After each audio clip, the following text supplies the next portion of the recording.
Who I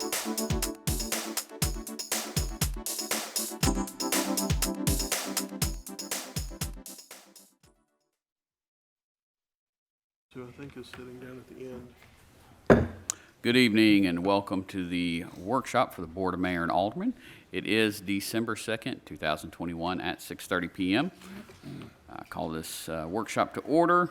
We do have a quorum.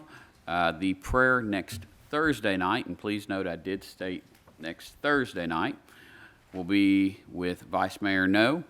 The Pledge of Allegiance will be with Alderman Coates. You should all have a copy of the minutes from the November 2nd, 2021 public hearing and the November 2nd, 2021 regular meeting. Thursday night, we will have a state proclamation for a former employee, Jerry House. We will have the swearing-in ceremony for Turbo. And then next, we're going to move on to the Fire Prevention Poster Award. The fire chief, the fire marshal, please come on up.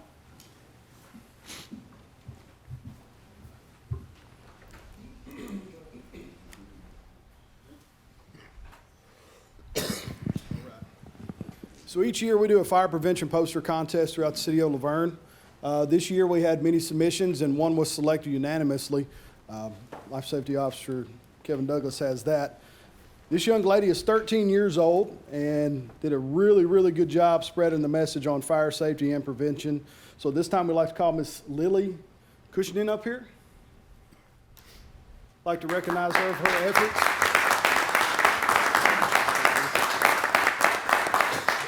So this poster will be submitted into the state to go a little bit further and see if she can't become the state winner for Fire Prevention Poster Contest. Her poster will also be displayed in our lovely library throughout the course of the holidays. So I encourage all of y'all to go check that out and you can see it personally. So in recognition of her hard work, we have several things we'd like to give her. Mr. Douglas has a challenge coin that we'd like to issue out for a job well done. Also have another award that we give out for citizens that have gone above and beyond to promote fire safety, and then also a little goodie bag. Here's your coin. All right, if you like. Put that right here. There you go. And here's your stuff right here. Thank you so much. And then on behalf of the Laverne Firefighters Foundation, they'd like to give you a $100 gift card to Amazon just to say thank you and to show their support and how proud they are. So thank you very much.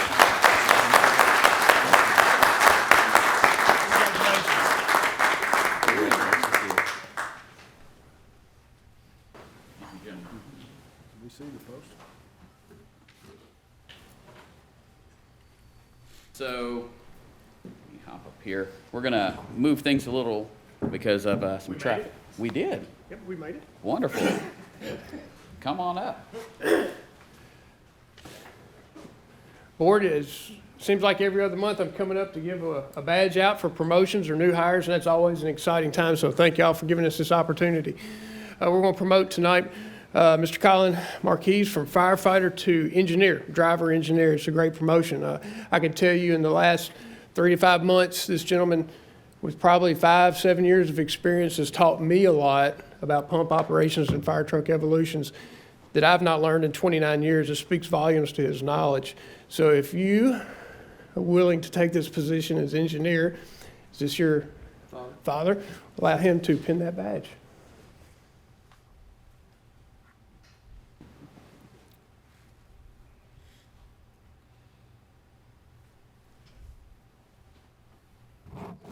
Good job, sir.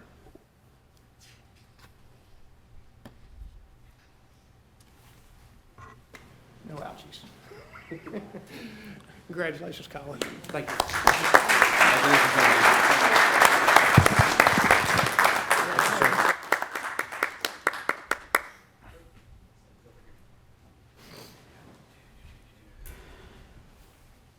All right, now we're going to move on to some recognition that is definitely due for some employees. And so first I want to ask Doris Bubba Hartman, come on up.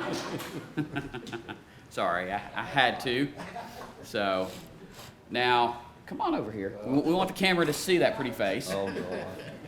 So, and Bubba knows some of this because we've already had a reception here at City Hall this week, but Bubba has served this city faithfully for 40 years. Can y'all believe that?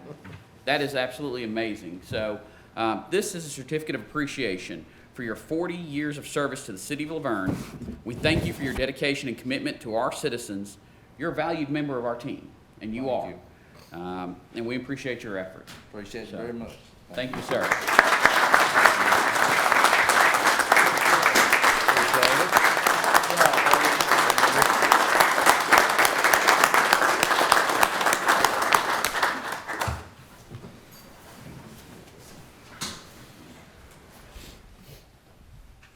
So this next one goes a little further and is a little bit more tearful. So, Mr. Russell, if you could join me. So, after years of service to our city, Garland Russell is retiring and enjoying, I'd say, the many, many years of life with your family. So, this is a certificate of appreciation for your dedication and commitment to the city of Laverne, for your years of service to our residents. You have helped make this city a better place. You have sacrificed, I know, hours and hours on snow trucks, getting salt out, working on roads day or night, coming out when there's flooding, and we appreciate you, and we appreciate everything you've done for this city. So not only do we have the certificate of appreciation, but we also have a retirement award for you. So thank you, sir. We appreciate you, Thank you. and you're always welcome here. Appreciate it.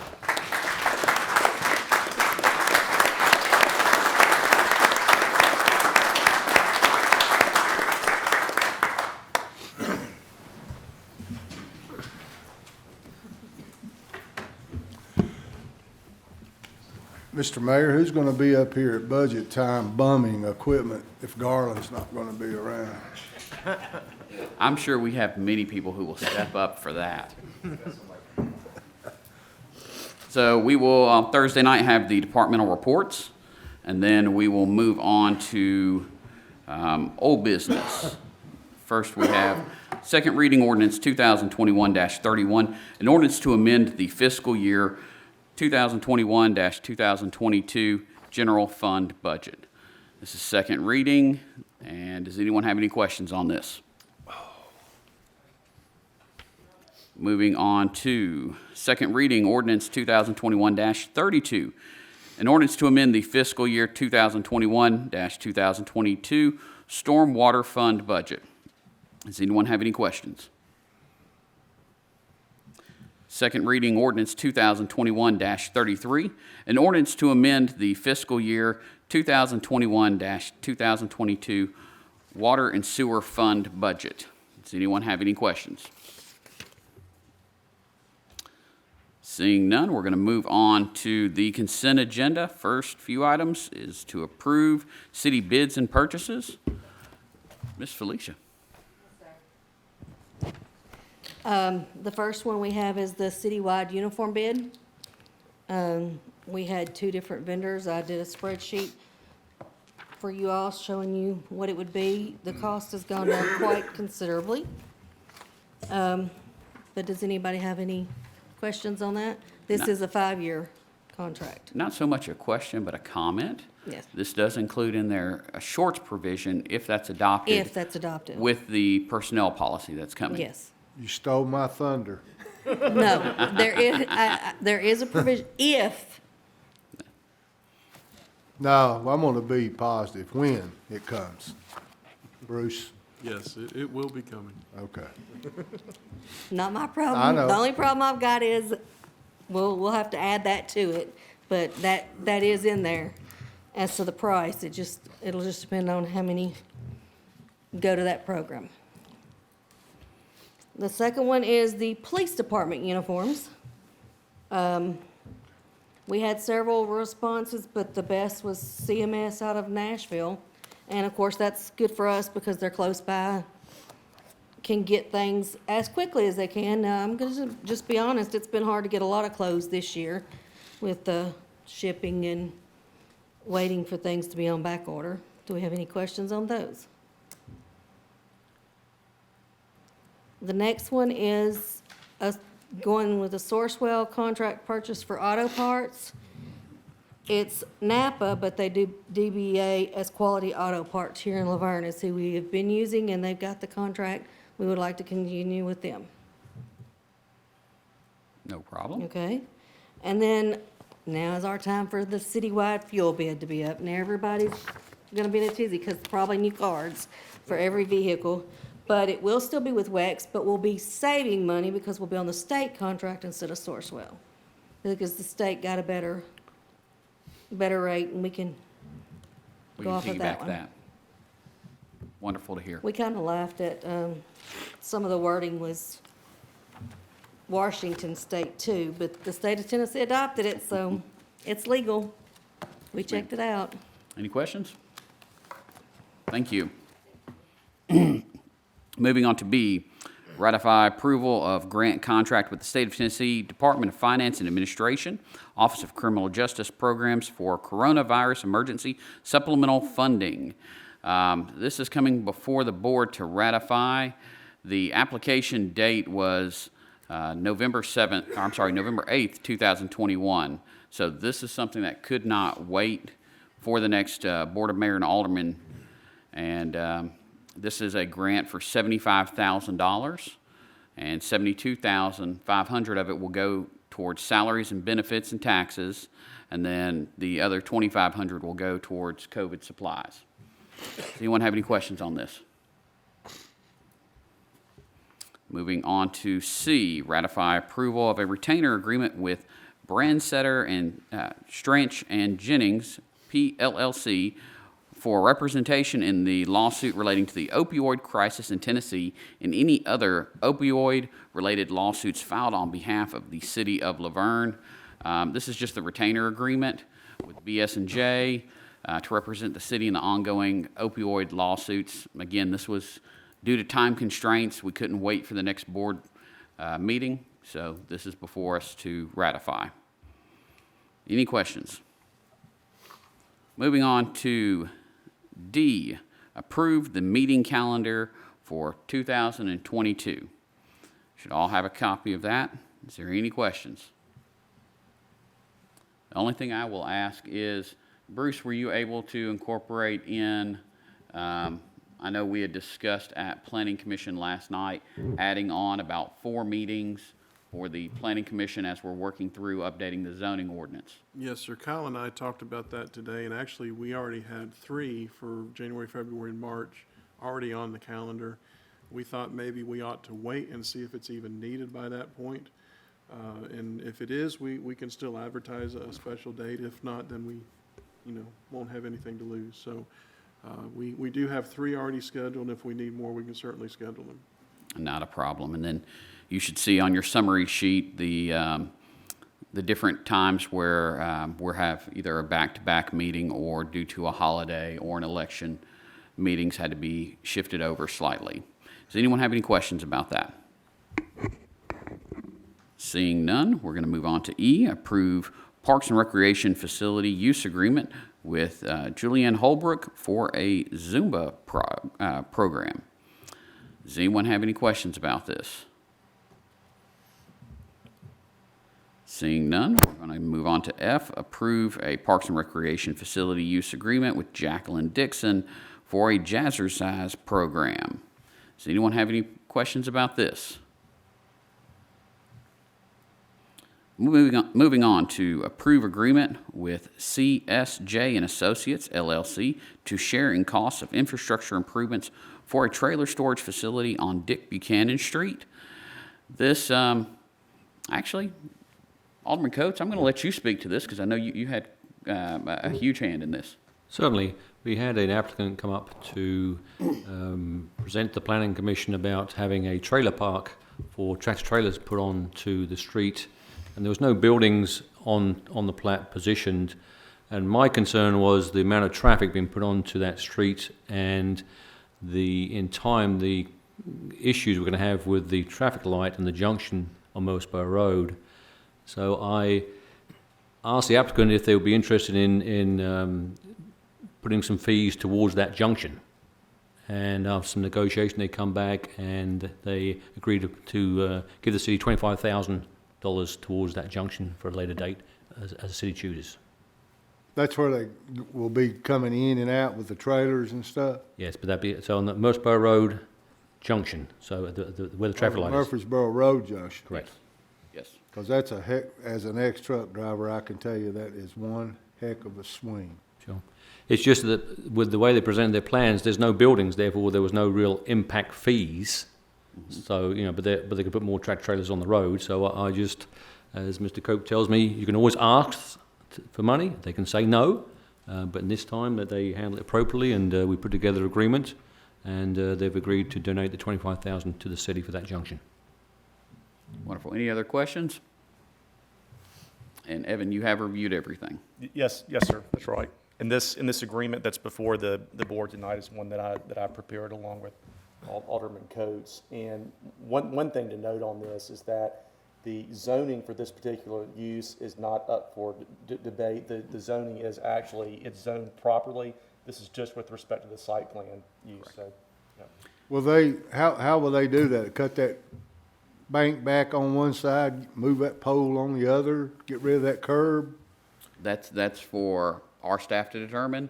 So they're not handling the improvements themselves. They're just doing the 25,000. So that'll be an in-house, Yes.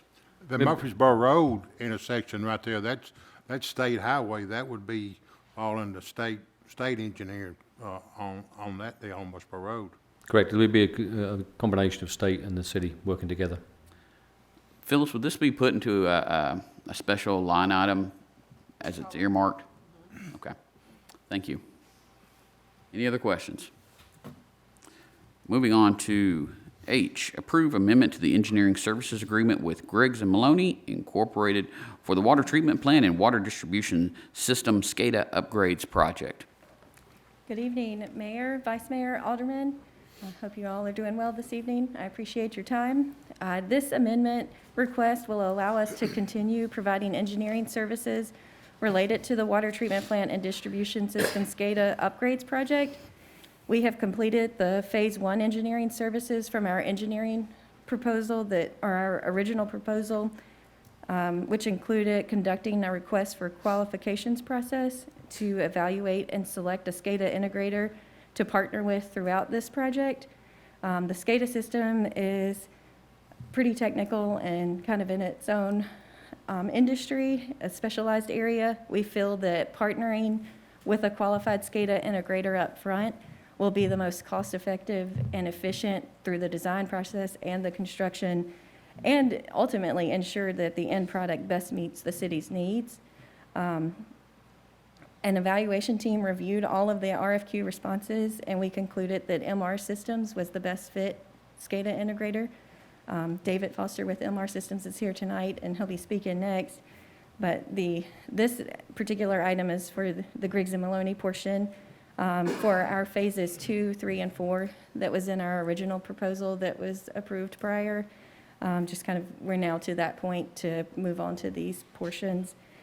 These phases include coordinating with the SCADA integrator, the city staff, and the water treatment plant staff to inventory the system at a deeper level for what we have existing, and coordinating the selection process for kind of the backbone components to allow the design portion to move forward, and then developing the design plans and specifications, assisting with the bidding phase, and continuing project oversight during the construction phase once it's awarded. Do you all have any questions? Any questions? Okay. I don't have any questions, thank you, not for you. Okay, thank you. And it's probably not the time to talk about this, but she made me think about it. Whatever happened to the talk and the scuttlebutt about the contract for out there? As far as I believe that's next year. The water plant, the operation of the water plant? Yeah, Yes, we're going to be putting out an RFP or RFQ probably in the spring. okay. Because we were going to do it earlier, but we felt that was just too much time in between now and when the current contract ends. So we're going to do it in the spring and then review and have a recommendation, hopefully early fall, probably, a good 5-6 months before the contract ends. And if it's a new company, then that gives us that time to work with that company to make the transition. And if it stays with Infomark, well, then we still would work towards whatever changes there might be in that contract. Right, I remember you telling us all that, and I just happened to think about it. And I hadn't heard anything about it for a while, so I thought I'd ask. Moving on to I, approve general consulting services agreement with MR Systems LLC for consulting, implementation, and on-call support services in connection with the SCADA upgrades project.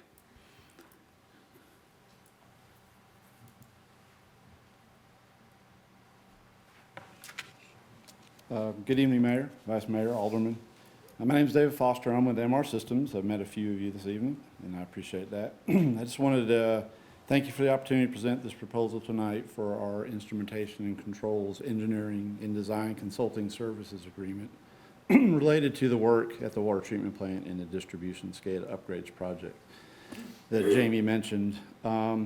Just real quickly, MR Systems is an instrumentation and controls company that works exclusively in water and wastewater industry and has been in business for over 27 years. In our role, we would be serving as the subject matter experts that Jamie had noted, assisting Griggs and Maloney in the overall project. In the initial stage of our involvement, we'll help the city of Laverne and Griggs and Maloney in assessing the current water treatment plant and distribution telemetry systems, current state of technology and functionality. Based on these findings, we will work with the same team to make recommendations on how to cost effectively upgrade all aspects of the system to make them modern, robust, and more secure.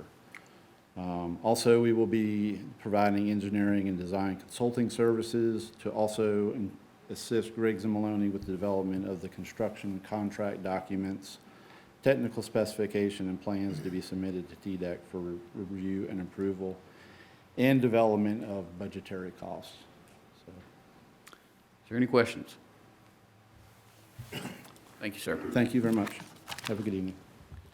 Moving on to new business, first reading ordinance 2021-34, an ordinance to amend the City of Laverne zoning ordinance by changing the official zoning map for tax map 29 parcel 21.01, consisting of approximately 15.5 acres located at 303 Blair Road, from a R4 mobile home residential zoning district to an R3 high-density residential zoning district. This received a favorable recommendation from the Planning Commission on October 26, 2021. There will also be a public hearing held on Thursday, December 9th, 2021. Does anyone have any questions?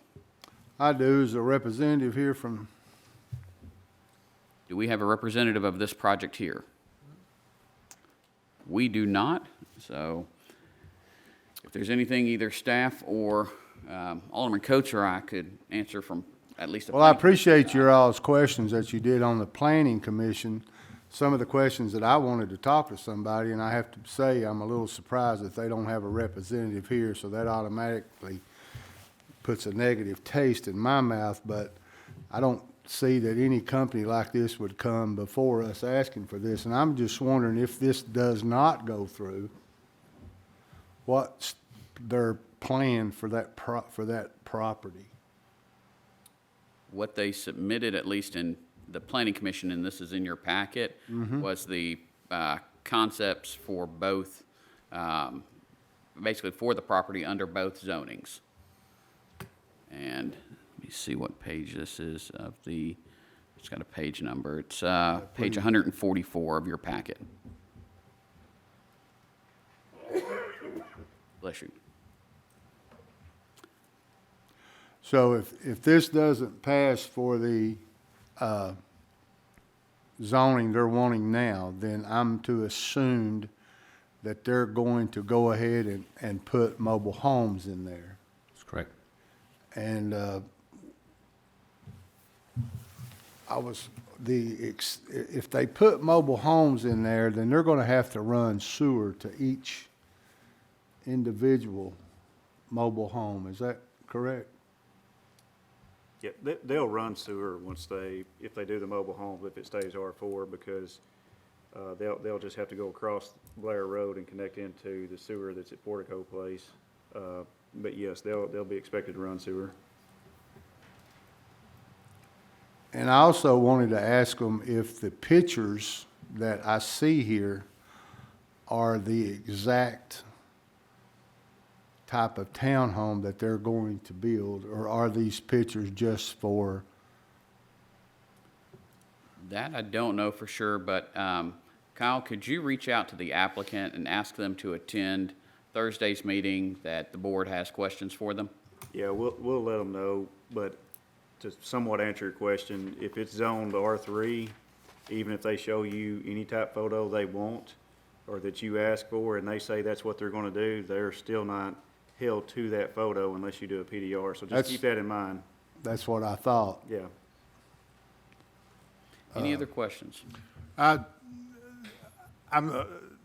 This property 303, that's the old Van Winkle trailer park. Yes. Or, It's next to no, it. that's next That's to it. next This to is, it. this is the house. It's in that area. It's just, you know, that area with what's already planned there, it's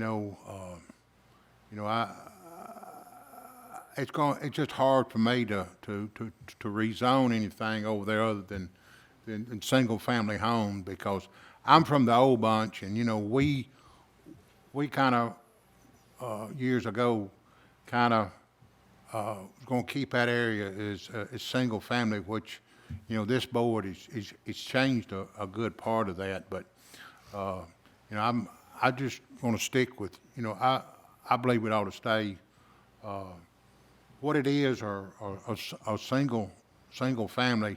Rezoning to multiple family, it's already too much over there now for that area. I think somebody mentioned it was going to be 8,000 built units within a so many mile radius, and with Rock Springs and all the roads over there, just the infrastructure's just not there. That area has been not really changed much in the last 50 years. And I know the city's going to do improvements with Walden Road and Blair Road, but that might be 8 or 10 years down the line, and how many units or how many places are going to be built in 10 years. It's just like the interstate system. When they upgrade the interstate system, time they get through, it's obsolete. Time we get the improvements in Blair Road and Walden Road done is where we schedule, it's going to be obsolete. And I just think that we need to look hard at this rezoning. We know what's going to come over there. It's going to be growth, not in Laverne. It's going to be growth in Davidson County and Williamson County and Smyrna. And, we're looking at if you like Bell Road and Antioch, you ought to love this area in the next 5 or 10 years. And we need to kind of stay to our guns and do what we can to help the people in that area, because a lot of people went out there and built nice homes on 15 acres, because that was it was going to be the big lot neighborhood. Now, Laverne has shifted and going to turn that into a high density area. It's really not fair for the people who's lived over there for years and years and invested a lot of money, and even the people that's coming in, that's moving in. The infrastructure's not there. And we keep building and doing the infrastructure. They can build a whole lot quicker than the government can make infrastructure. Take when schools, when they build a school, a few years after the school, it's full, because when they build a school in an area, it opens up that area for growth. I just think we need to really watch our rezoning, especially on that end of town. I agree with the mayor, Mr. Call. If you could have someone here, I think that would Yeah, we'll get someone here. take care of everything. Thank you. And I would like, well, first off, Alderman Coates, do you have anything you want to add? Just with the favourable recommendation for Planning Commission, the Planning Commission totality thought was, is it better to have what's proposed versus having a whole bunch of mobile homes put on the same lot? That was the concern.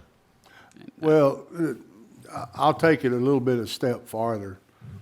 I think there's a lot of misconceptions about mobile home parks. Everybody can't afford big homes and stuff. And I talked with the chief of police, and I talked with several of our police officers, and they had nothing but good to say about that small mobile home parks out there. It's quiet, they don't have any problems.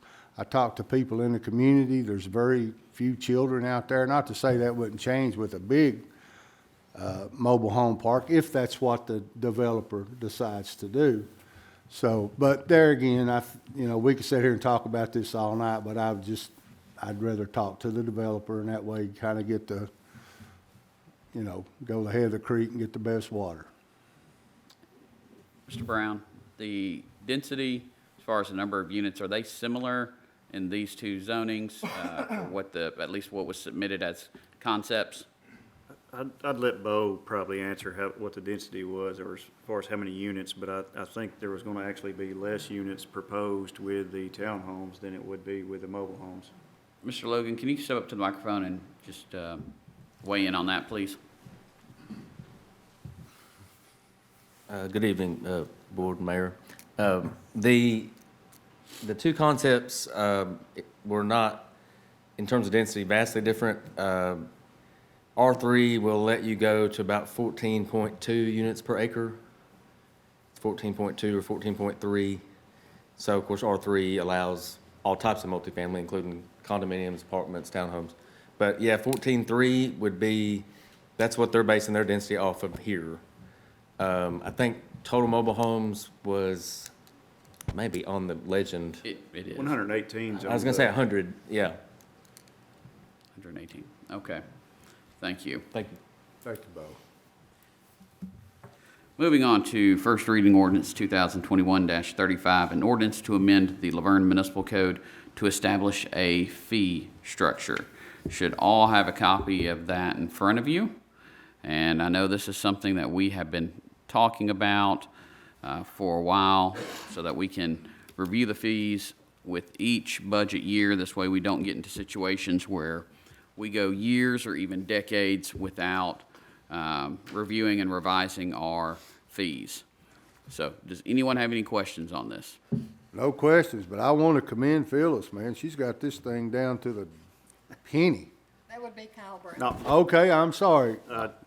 Jules and Bruce here, that's, Kyle, Julie. Well, whoever put this together, this is right down to the nitty-gritty. I want to say Bruce was working right up till about 6 o'clock on this tonight. So I guess we will be well representative in Vegas then, right?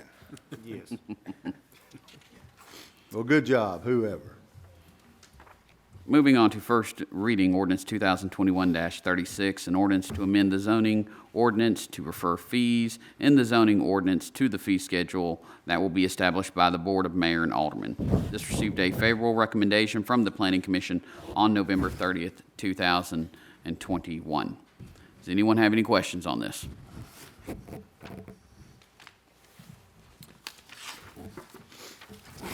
Moving on to first reading ordinance 2021-37, an ordinance to amend the impact fee ordinance to refer fees in the impact fee ordinance to the fee schedule that will be established by the Board of Mayor and Aldermen.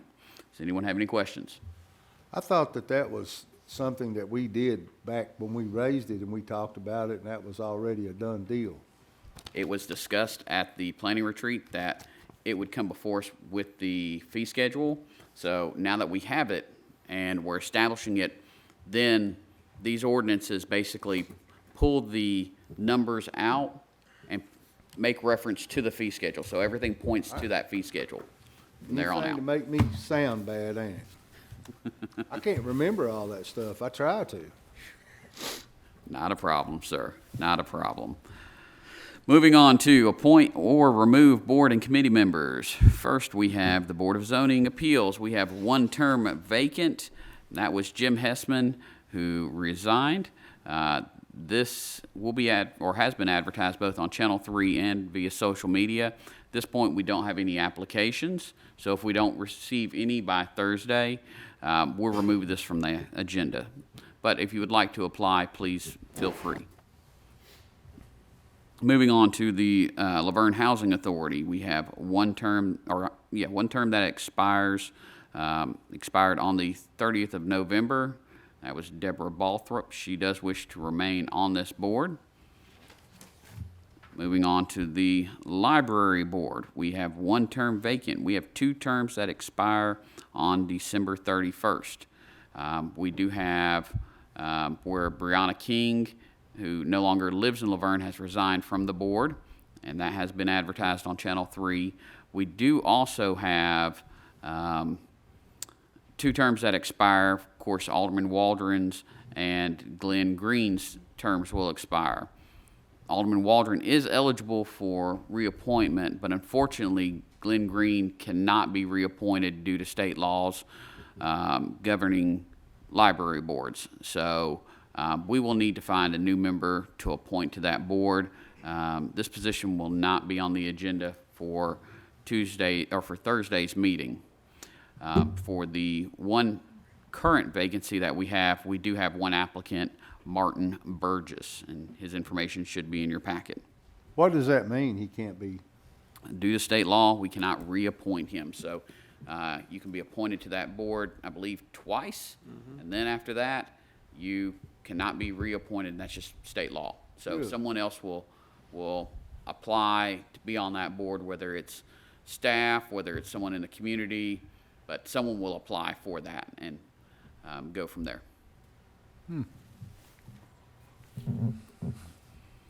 Then moving on to the Local Emergency Planning Committee, we've got 1 term vacant, and we have 5 terms that expire on December 31st, 2021. The vacancy is with the police department. So staff recommends that the deputy chief, our new deputy chief that is, Brent Hatcher, fill the position for the police department. And then there's 5 terms that will expire at the end of the year. We'll check with those departments, make sure that there's no changes, and then that will come back before everyone in January. These next few ones are just FYIs. We've got the term of Jennifer Maxey that will expire at the end of the year for the beer board. So staff will reach out to her to see if she wishes to remain on that board or not. Next, we've got the Greenway Advisory Committee. Robert Lee's term will expire the 31st of December. So again, we will contact him about his willingness to remain on or not. Historical Preservation Advisory Committee, the term of Tony Vanetta's expires on the 31st of December. He will be reached out to see if he wishes to remain on this board or not. For Parks and Rec, Jensen Hebert's term will expire at the end of the year. Of course, we will reach out to him, see if he wants to remain on there. Commissioner Wayne Blair's term will expire at the end of the year for the Senior Citizen Advisory Committee, and staff will contact him. This will be, I believe this is a unique one. I know it says we're going to advertise it, but this is the county's representation. So this will either be one of our county commissioners or can even be the county mayor as well. But we will follow up with Commissioner Blair first and then see about reaching out to the others at that time. We've got the last one, which is the Stormwater Appeals and Advisory Board. Earl Garvin Jr.'s term expires at the end of the year, and we'll reach out to him to see if he wishes to remain on there or not. Now, moving on to a long, drawn-out conversation that we've been having over many years. We're finally to a point, so Chief Beasley, if you'd come up and talk to us about Fire Station 41. Mayor, Vice Mayor, and Alderman, I appreciate y'all allowing us this opportunity to share the drawings. I see that they're on the plans on the screen, so I hope that you've had an opportunity to look at those. They're not very much different than what has been submitted in the past. There's been a few changes. I guess about 9 months ago is the last time that we talked as a group during the planning retreat about this fire station and what it means to this city, the community, to the firefighters. For the community, I think it's a focal point. It symbolizes continued growth that y'all are supporting. It matches the dog parks and the skating rink which we're not going to talk about that. How is your hip? My hip's fine after falling 3 times. Oh. So- That missed the video, the one Yes, I sir. There's seen, no he video. was- There's a picture, but no video. He learned he can't catch the mayor. No, I can't catch the mayor. Can't catch the mayor. So, it just matches all that. And to me, for the community, it definitely symbolizes growth. Also, the obvious meaning to the city is it provides greater protection. We're going to add a fire truck to that station with additional personnel, which will meet us to the NFPA standard for staffing.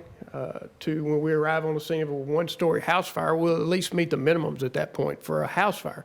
We're working towards the long-term goals when the rest of the fire stations are built to meet the NFPA standards for commercial apartment fires. But baby steps and we'll get there. We'll also have meeting space for other divisions of the city. We have a 120-person classroom there, which the police can use, the parks can use. If we need meetings there, that'll be fine. For the firefighters, there's a tremendous obvious growth for us, adding the personnel, promotions. For the firefighters themselves, it's going to be a much safer, more healthy environment. We'll have an exhaust removal system for the firefighters that we currently do not have, places to decontaminate their uniforms so they're not carrying them home with their families, plus very much of a sense of pride. I mean, we understand how old that fire station is that they're living in now, is antiquated and outdated, and really just it's time to move on. And we do appreciate, and I speak on behalf of the firefighters, we appreciate y'all supporting this. There's also staff offices for the administration downstairs, for the chief, the deputy chief, fire marshal, training officers. There's plenty of room for office space there. To me, this is a great example of growth for the city and a great example of progress within this department. The 120-person classroom is going to definitely help us. It'll also serve as an EOC in a time of disaster. Do y'all have any questions about what we have? We also have the architect, John Trail. He's been working on this project since 2018. Like the mayor said, we've pushed this down the road a few times, and what he shared with me tonight made me feel good because the fire department has done its due diligence to explore every avenue that we can to use our taxpayers' money wisely. We looked at property that may have been less expensive. We looked at separating the fire station and headquarters. We're still pursuing property for a training facility. So in his eyes, from the outside, it looks like the fire service and the fire department, the leadership, has done a great job of trying to spend the taxpayers' money wisely. And this is coming from a bond that y'all have pulled and supported, and we do appreciate that. Does anyone have any questions? The only question I got, when we talked years ago about using the old Civic Auditorium as a fire station, he was talk about adding a place where the citizen and the community could gather like the old Civic Auditorium. I don't see anything in this. No, sir, that was removed 3+ years ago. Is that correct, John? There was initially a plan for a classroom and a meeting room, correct? Correct, but there had been discussions during the process that the meeting room that's currently programmed into the space could be used for that purpose if needed. We also have the storm shelter. Would that be used for that same type of meeting facility? It would be a Could non- be, Legally? But you cannot rent the storm You cannot shelter out. rent that, that's It wouldn't correct. be a Could be rentable, it'd be a reservable facility to Check. the public. Yes, sir. And then, I know I've spoken, and this is future planning, but with the property that we have acquired off of the roundabout, there's a specific area that we've got designed for public works, but there's quite a few acres behind that that's still wide open. I know I've discussed the first phases of a community center, and that involves a civic center startup.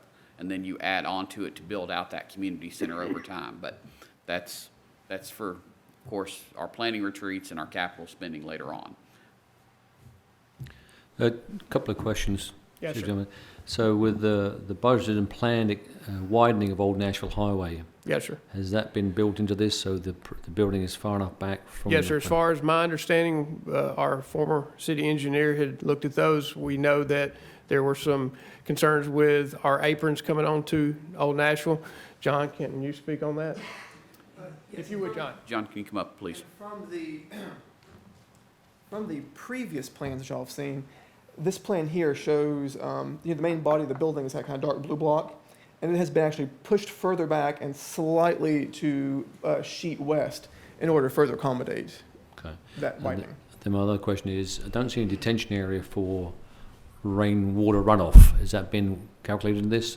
Yes. So one of the concerns with the initial concept was that with the training facility component, you had to add some more acreage to the existing site. So, and the water retention was going to be underground for that. So the city hired a company to do a regional drainage study for this entire area. And now the same company who did that study is doing the engineering for this, and all of this goes to the regional drainage. Okay, thank you. So let me ask the evil question. John, you may want to stay up for this. So let's talk about cost. Yep. So right now, cost and construction are just absolutely wild, as everybody knows. Just getting materials, bar joist, steel decking, that kind of thing. But in planning for this, from pretty much the beginning, we've known that cost is always an issue. So we've budgeted a fair number that John, I'm pretty sure I've seen before, as far as like the cost of this project. So I mean, you have an area, room for movement in this, and I think that it's going to hit wherever we want it to be. Are we still between, I know there's been talk back and forth, are we still between 300 and 400 per square feet? Yes. Yeah. I think our last budget number we planned for was 375, Okay. which is, from the contracts I'm talking with, is right on target. Just to hit the dollar number, what is our budget amount? Budget amount under the bond, 10 million. 10 million. Okay. So we're under the 10? Yes. Okay. Okay. This isn't so much a question, this is just a comment. This Yes, is sir. one thing I'm glad to see because when Fire Station 1 was built, firefighting was primarily just a male-driven position. I'm glad to see that this is getting up with modern times as we now have women who are fighting fires, who are engineers that are in leadership roles, and you can see in here where there's a separate bathroom, washroom, all of that, whereas in Station 1, that's not really the norm. No, sir. In fact, none of our facilities currently have female-specific locker rooms or restrooms, and that's part of our future plans of growth and remodeling 43, and then our new stations at 42, and obviously 44 would have the same amenities. So that's definitely, it'll meet ADA compliances and all of the ADA compliance needs. So it's a great step forward for this city and for this fire department. I think it's going to be a focus of pride for sure. You still have the pole for Yes, sir. Vice Mayor No to slide down? Absolutely. I'm just glad to see that this is another, what's the word I'm looking for? I'm glad to see it's something else that's gonna get done, and it's not gonna be another can kicked down the road. No, sir. That's my primary focus. If you remember, when I presented for the first time last year in February, my number one goal is to take care of the firefighters and get them in the most comfortable position that they can be in 10 days a month. They live a third of their life here. And so they need to be as healthy as they can be and as comfortable as they can be while they're at work. And this is a great project. I got the timelines here. If y'all forgive me, I'll put on my newly purchased Look at that. cheaters. Hey, You like that? So we look like that we're just a couple of days behind right now presenting here, but we look like that we'll have, and John is not only the architect for this plan, he's our project manager. So he's going to assist us or lead this project. He's going to do the bidding process and make sure that we're on timelines throughout the entire build. And he'll eventually hand us a set of keys and a lawnmower. Correct. Okay. So our projected date to break ground will be March of this year. And then he's telling me that providing that materials are available, he sees no reason that we can't build this fire station in 365 days. Mr. Mayor, the Correct. ladies from the senior centers need to talk to me, and they're on their bus. I don't know if it's something I need to help with. Yes, sir. You can be excused. I hope I've answered, sir. Just a couple of questions. Yes, sir. Just, what's the approximate square footage of station, the old station that we're using now? How many, Believe it or not, we talked about that tonight. We're saying it's less than 2,000 square feet. And understand there's a training facility too, but what, I mean, it's a multi-purpose building, but as far as the fire goes, what's the difference in the size bequeathed from the old to the new? If you have the apparatus floor, the classroom, administrative offices, and the upstairs space for the firefighters, that's 26,500 square foot. So I guess if you divide that and take the second layer off, living space for firefighters is 14,000? The living space for firefighters, I believe, is probably right at 10,000 square feet. That's right, it's the upper floor there with all the living spaces. And that includes all the locker rooms, berths, even some office areas, kitchen, day room, fitness. And so everything kind of in the green, orange, and blue. And this blue part over here is the part of the public apparatus bay. So then my last question is, there is some room for growth into this, obviously after we get it built, that it's going to meet our needs and requirements for the years? With this being in the center of town, obviously, growth of that area is going to be limited. The needs for the center of town is going to be reduced. It's not the area on the other side of the interstate where we have the fire station 44 would be going there at that point. So already we're growing. Today we have 6 firefighters and a battalion chief working in the fire station, 7 people. You know, our very best, we might have 8. The plans are to have 9 on duty every single day. So, but that's adding a fire truck at that point. We have a bay for the battalion chief to ride out of. So we have 4 doors across the front, 4 doors in the back.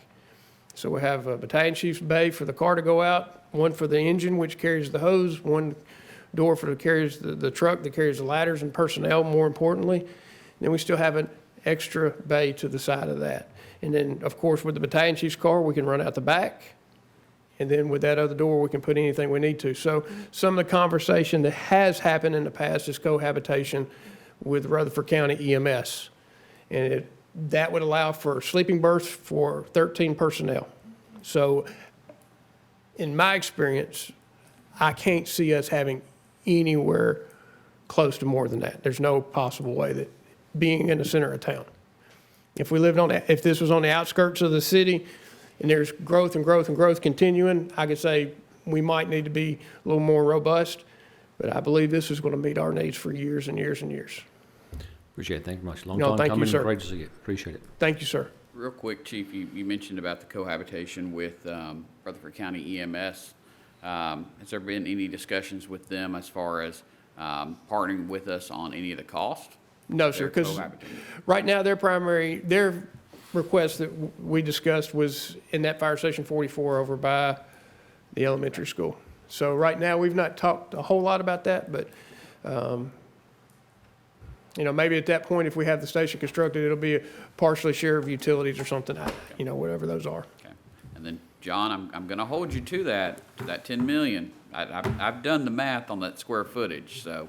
Yeah, and that includes pretty much anything attached to the building.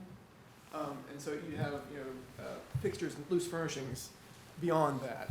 Right. But it's anything that's attached. And we've gone through here and in speaking with the chief, we've tried to go through and create a series of, I guess, wants, needs, and like must-haves.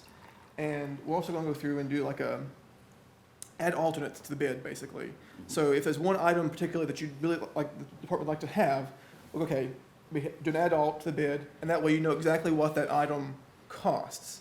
And so when the bid comes in, you go, okay, I can take that, or no, or yes, and go through and kind of pare down that way if we have to. A great example of that, we visited a few fire stations that he has constructed, and I look and I see Formica countertops and Formica doors on cabinets in the kitchen, where you have 8 or 10 people living every day in that environment. It's not going to last. So the absolute want would be stainless steel surface, hard surface. It's going to last for years and years because frankly, I think, and John would tell you in his experience, that's an 8-year product in a fire station for mica countertop.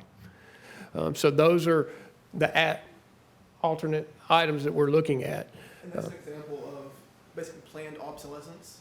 So other departments may have chosen, okay, a lower price to begin with, but they know in so many years they're going to have to replace these finishes. And so that's an example of that. So we, you know, and as John alluded, we still have furniture that we're going to have to purchase that we're not going to add to a bond because who wants to pay for a chair on a bond? So furniture for beds, living rooms, pots, pans, those items will have to come out of operating budget that we'll have to budget for. But the items like refrigerators, washers, dryers, those hard items, ice makers will be included in the construction project. Any other questions? I look it over, what you got on the projector there. There's a lot of roof and pavement. The water, it took in consideration, because right around the corner by the railroad, where Buchanan and Stone River, there's already a problem about water coming over the road. And with that the water runoff, it's going to add more to it. You said something about underground storage. No, that is, underground storage is not a part of this concept. This concept all works with a regional drainage study that was for this entire area. So everything has been engineered for the site, for the amount of hardscape, and for the amount of roof materials. I know on that area over by the railroad, that's already a problem when it comes to heavy rain. Sure. And with that much hard surface and water runoff, it just concerns me. It's going to add more runoff to that area. I do not have the, I guess, drawings, because it wasn't part of, it's not under our scope for that regional drainage study. But all of this is based off of, it's all meant to go together to help the drainage in this area that is a known problem. Mm-hmm. Any other questions? Okay, Thank you. thank you both. With that, moving on to Mayor and Alderman comments. Alderman Coates. I'm good this evening. No comments. Wonderful. Alderman Waldron? I want to, again, congratulate Mr. Hartman for his 40 years of service to this city. He's been here a long time, and he is very knowledgeable. He's been for many years, he's been the go-to person for everybody at this city, and he's been an asset. And grateful. Garland is retiring. I know he gave it his 100%, and he's done a good job. And Jewel, I was the nicest as I could be. And just remember the pets, fresh water, and somewhere to get in out of the cold, and check on the elderly. Cold weather's just right around the corner, and thank you, everybody. Vice Mayor, no. No, sir, got nothing. Well, I do want to thank Mr. Russell for all of his years of service and dedication to the city. We do appreciate you, sir. You better not be a stranger around here at all. I pass by your house almost daily, so. Have you talked with Michael about fishing? Have you talked with Michael about fishing? So, I think the fire department looks great as far as the new fire station, and definitely look forward to seeing that open. Glad to see the water treatment plant moving forward with more projects and some new changes coming with Public Works. So, with that, I'll call this meeting adjourned.